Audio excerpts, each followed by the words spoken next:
Vamos a La Venganza Será Terrible. Por las 7:50 estamos cada uno de nosotros en su casa haciendo el programa de forma remota, pero también en contacto a través de las redes sociales como La Venganza Radio y del WhatsApp de los oyentes, a donde nos pueden dejar mensajes, que es el siguiente, el número 6585-5580.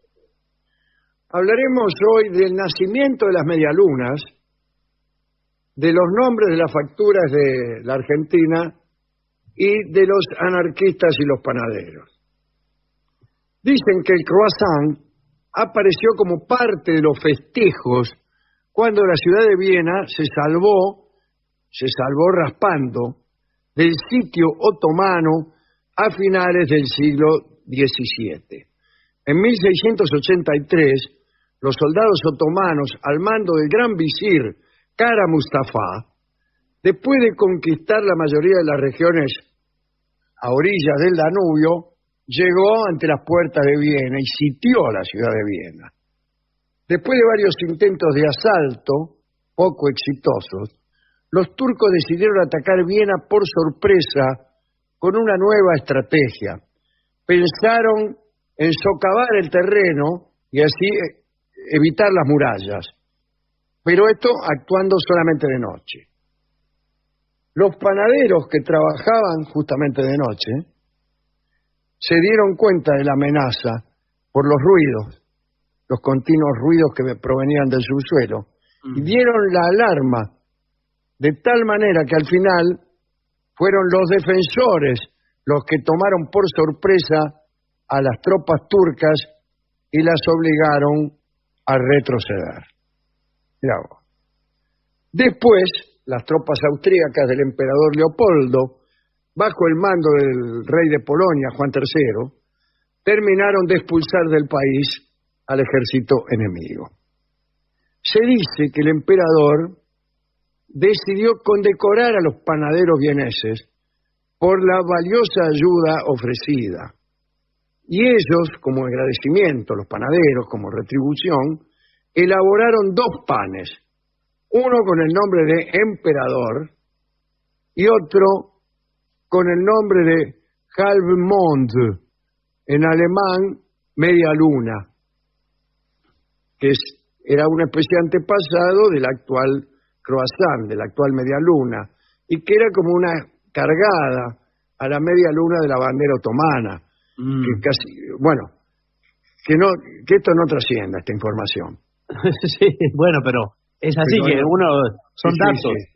Sí. Son datos. Bueno, no quisiera influir en la baja del consumo de croissant por parte de nuestros amigos del Islam. Ahora bien, la historia de las facturas en la Argentina también tiene que ver con un conflicto político, pero interno. A lo largo de la segunda mitad del siglo XIX, en medio de los procesos migratorios, llegaron, como bien sabemos, muchísimos anarquistas.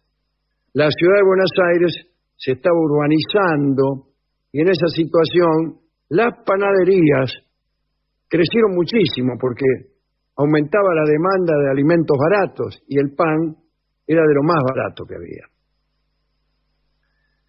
Aprendan de la cigüeña este ejemplo de ternura, diría yo. Uno de estos anarquistas llegados a Buenos Aires era un italiano llamado Enrico Malatesta. Cuenta Felipe Piña que su prédica anarquista era ni Dios ni amo. Y las facturas, como ya veremos, se convirtieron en un elemento de propaganda cotidiano y popular. Ojo, este Enrico Malatesta no era uno más entre los anarquistas. Fue considerado de los principales teóricos del anarquismo moderno.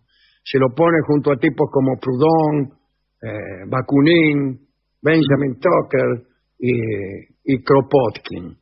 Estuvo en Argentina entre 1885 y 1889. La cuestión es que Malatesta rajó de Europa escondido. Estaban a punto de meterlo en cana y el tipo consiguió meterse en un contenedor que llevaba una máquina de coser y así vino a parar. Bueno, ese contenedor fue subido a un barco, no es que se tiró al agua. Claro, no quedó y vino a parar acá a Buenos Aires. Llegó a Buenos Aires y rápidamente se asoció con otros anarquistas europeos. Por ahí andaba otro tano de nombre Ettore Matei, y ambos, Malatesta y Matei, armaron la Sociedad Cosmopolita de Resistencia y Colocación de Obreros Panaderos. Y fue el primer sindicato de panaderos que tuvo la República Argentina. Era el sindicato de empleados de las panaderías, no de los dueños. Claro, eran los empleados. Claro. Y además, como decíamos ayer, que intuíamos que eran italianos y no españoles, como alguien decía. Sí, claro. La sociedad fue fundada el 18 de julio de 1887 en Buenos Aires. Fue la primera sociedad de resistencia de la Argentina, basada en los principios de acción directa y huelga revolucionaria. Enrico Malatesta redactó sus estatutos. El artículo primero declaraba: lograr el mejoramiento intelectual, moral y físico del obrero y su emancipación de las garras del capitalismo. El otro tano, Ettore Matei, fue inicialmente el secretario del gremio y redactor jefe de su órgano de difusión, que era el periódico El Obrero Panadero. Matei había fundado el Círculo Comunista Anárquico en 1884 y el periódico Il Socialista, órgano dei lavoratori. Bueno. Entre Matei y Malatesta existía una enorme capacidad de trabajo y organización y a la vez se llevaban muy mal. Con frecuencia se tiraban unos manotazos y los tenían que separar entre cuatro. Pero para aglutinar trabajadores eran extraordinarios. Malatesta coincidía con Bakunin cuando decía que la emancipación individual no era posible sin la emancipación colectiva. Era un anarquista anti-individualista, porque había también un anarquismo individualista. Otro colaborador importante de la organización fue el italiano Francesco Momo, uno que también colaboró en organizar el gremio de los zapateros. Se escarparon, ¿no? Claro. Que después murió en Barcelona cuando parece que le reventó una bomba que estaba preparando. Ahora bien, Malatesta y Matei organizaron en 1888 la primera huelga de panaderos. El presidente era Juárez Celman. En la cuestión laboral, desde 1878, la jornada en la Argentina era de 10 horas en invierno y 12 horas en verano, reguladas por la Oficina del Trabajo, que había creado durante la presidencia de Sarmiento. Pero la realidad en el mercado del trabajo era otra. Jornadas que se extendían mucho más que eso. Bajos salarios, desprotección legal frente a los patrones, trabajo infantil, sin contar las condiciones de insalubridad. Cuenta el cronista que el 31 de enero de 1888 comenzó la huelga. El intendente Antonio Crespo ofreció a los dueños de la panadería enviarles empleados municipales para hacer el pan, y hasta se barajó la idea de traerlo de otros pueblos. Mientras tanto, los huelguistas juntaban dinero para su causa, y era común en las colectas anarquistas para sostener huelgas o publicaciones que los donantes figuraran en las listas de aportantes con seudónimos. Y el seudónimo era "Muera mi patrón, Dieguita", para destruir 15 guitas. Uno que trabaja 16 horas, Dieguita. La medida de fuerza fue un éxito. A la semana las panaderías fueron cediendo a las exigencias y los obreros volvieron a sus puestos y la ciudad volvió a tener pan. la lucha no fue solo en relación a la producción. Los panaderos anarquistas decidieron también nombrar los pasteles que hacían de un modo tal que fueran portantes de esa pelea a perpetuidad. El primer dato es que Argentina es el único país que le llama a las facturas facturas. Y el término factura viene del latín facere, que es hacer o crear. Y el gremio usó la palabra como forma ingeniosa de llamar la atención sobre el valor del trabajo. Ni bizcocho, ni bollos, ni pastas. No, factura, es decir, hechura. La hechura, claro, es un hechura, es una hechura. Laburo, acá hay trabajo. Es de facto. La bandera que enarbolaban incluía reclamos salariales y de lucha por las 8 horas de trabajo. La huelga duró 10 días y pronto se entonó en Buenos Aires la canción Nostra patria e il mondo intero, nostra legge la libertà, un sol pensiero salva l'umanità. Después, mi abuelo cantaba, había sido anarquista de joven, antes de ser radical irigoyenista. Hijos del pueblo que oprimen cadena, esta injusticia no puede seguir. Nuestra existencia es un mundo de pena. Lindísimo. Bueno, eran canciones anarquistas que se cantaban en aquel tiempo. Al retomar las tareas, aquellos panaderos decidieron burlarse de los poderes y bautizaron a sus facturas con nombres irónicos. Digamos que como parte de ese movimiento, los miembros del gremio renombraron a los pasteles con apodos que injuriaban al gobierno, a los militares y a la iglesia. Instituciones que, según los anarquistas, destruían a la humanidad.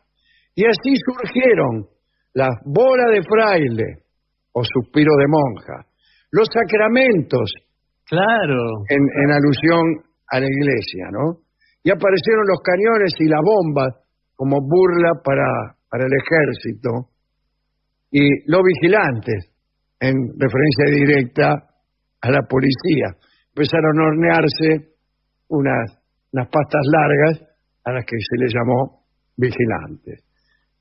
Algunos agregan otras alusiones no tan directas a favor de la educación, los libritos. Algunos dicen que la forma del pan de Cremona surge como un borde circular de letras A, símbolo del anarquismo, pero no lo veo tan claro eso. Bueno, en los años que siguieron hubo paros en muchas industrias, desde los carpinteros, los mecánicos, los zapateros, y Malatesta estuvo al frente de esas protestas. Pero en 1889, como hemos dicho, se fue. Lo hizo disfrazado de otro tipo. Bueno, uno siempre se disfraza de otro. A Europa se fue. Y anduvo por Inglaterra, por España, llegó a Italia, también estuvo en Estados Unidos. Pudo hacer su vida hasta que Mussolini lo metió preso y lo tuvo encerrado en su departamento. ¿En el de quién? Una especie, ¿cómo se llama? Domiciliaria. Sí, domiciliaria. Una domiciliaria. Y lo tuvo encerrado allí hasta su muerte, hasta que murió en 1932. El otro, Ettore Mattei, no volvió nunca a Italia y murió aquí en Buenos Aires el 8 de junio de 1915.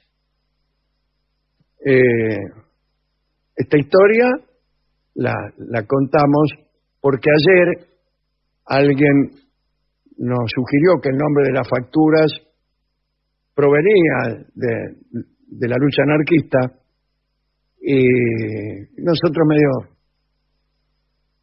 no creímos en eso. Eso es lo que tiene la ignorancia. Produce a veces muchas clases de descreimiento. Pero lo que hay que hacer en ese caso es ir a consultar a los que saben. Eso es lo que hemos hecho. Y así surgió esta linda charla que nos envió Nico Tolcachier, ¿no? Sí, hermoso. Y además, fíjese la creatividad política del movimiento anarquista para hacer de su instrumento de trabajo, de su producción, ni siquiera de su instrumento, de su producción, una lucha política que sigue hasta hoy la denominación, Sí. por lo llamamos así. Claro. Ha superado al anarquismo. Sí. Muy bien. Vamos a escuchar un tango anarquista. Un tango anarquista, que se refiere a la ley de residencia. Una ley también abusiva que, permitía que te deportaran o te mandaran a Ushuaia si eras extranjero y te agarraban en esta clase de actividades, ¿no? Te aplicaban la ley de residencia. En contra de esa ley se compuso el tango Al pie de la Santa Cruz, con música nada menos que de Enrique Delfino, uno de mis autores predilectos, y con letra de Mario Batistela. Mario Batistela, que fue también letrista de algunos de los tangos de Gardel. Silencio es el más conocido, ¿no? Y hay una versión de 1933, un año después de la muerte de Malatesta. Y que el tango se llama Al pie de la Santa Cruz. La versión de Gardel es estupenda y el comienzo dice: declaran la huelga, hay hambre en las calles, es mucho el trabajo y es poco el jornal. Vamos a escuchar a Gardel en Al pie de la Santa Cruz.